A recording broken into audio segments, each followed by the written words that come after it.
What is up, guys? Welcome back to DC Extra. My name is Chris, and today we're going to be breaking down episode 10 of Naomi.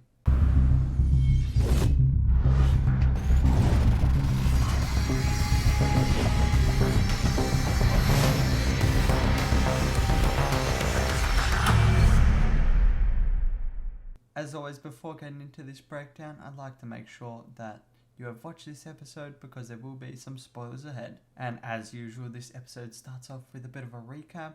So in case you haven't watched these last few episodes, go and watch those, or alternatively watch my previous breakdowns to get a bit of context.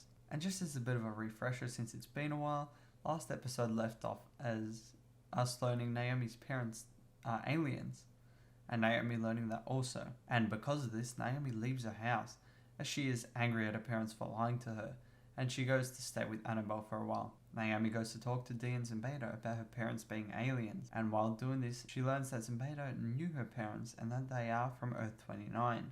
However, they are not one of the 29, as we know, because they don't have powers. This can get a bit confusing sometimes because it is the 29 from Earth 29, but they are two separate things. We then cut to Akira, and she's visited by someone called Mac, and she is someone from Earth 29 and seems to be working with Brutus. Again, from Earth 29, not a part of the 29. And she says that Brutus wants Akira to help them to get at Naomi, but she declines this. Naomi and Annabelle then go to her birth rock, and they find something inside of it. Or more, Naomi does with her X-ray powers. There is some mysterious object in it, and we find out more about this later. However, I just wanted to mention that the little symbol on it is actually her logo that she wears on her suit from the comics. We also learn that Nathan is still mad at Naomi for accusing him of going behind her back last episode, despite his innocent intentions. Naomi plans to go to the alien bar to find out about this mysterious object.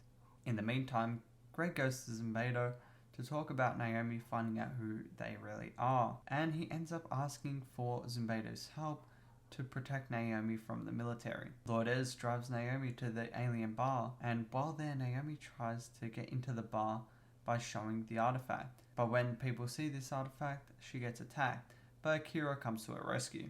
Naomi and Kira go back to the comic book store to talk, and as always, the comic book store is filled with some real life references. And one that really stuck out to me was the Titans TV show reference on the back of one of the comics, which pretty much guarantees that Naomi is not set in the same universe as Titans, in case there was any possibility of that happening.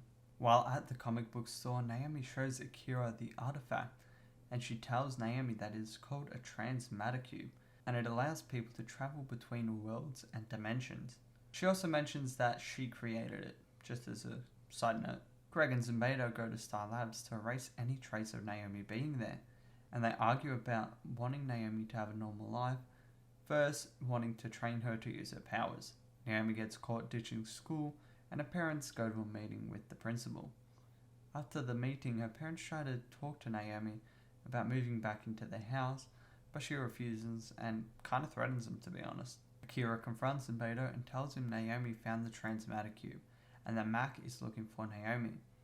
However, Zimbedo thinks that she's working for Brutus, which we know isn't true due to the previous conversation she had with Mac.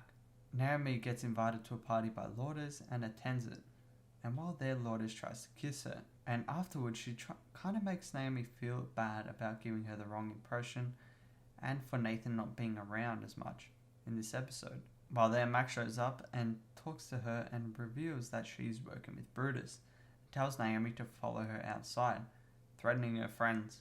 Max says that Brutus would like for Naomi to join him. However, after Naomi declines, she pulls out a weapon looking for a fight, and Naomi ends up fighting back using her powers to help her do this.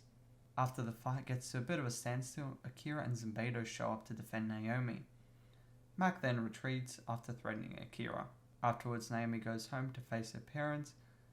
Also, she gets a message from Nathan, showing that their relationship isn't as doomed as we may have thought. Akira goes to see Zimbedo again, and they have a drink together talking about Naomi and Brutus's impending attack.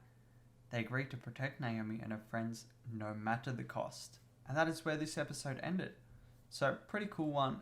all in all, we learned a lot about Earth 29 and what was going on there. And I find this transmatter cube pretty interesting because it could allow Naomi to go back to her home Earth. Or if the wrong people get their hands on it, could allow them to come to this Earth we are set in.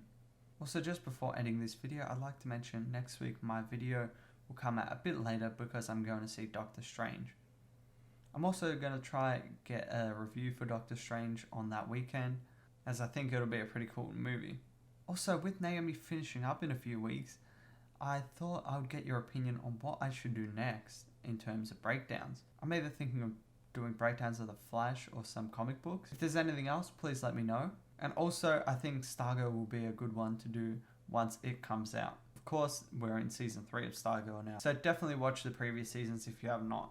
But anyway, that is all I have time for this video, so I hope you did enjoy. If you did, please consider leaving a like and subscribing. But until next time, this has been Chris, and I'll be seeing ya.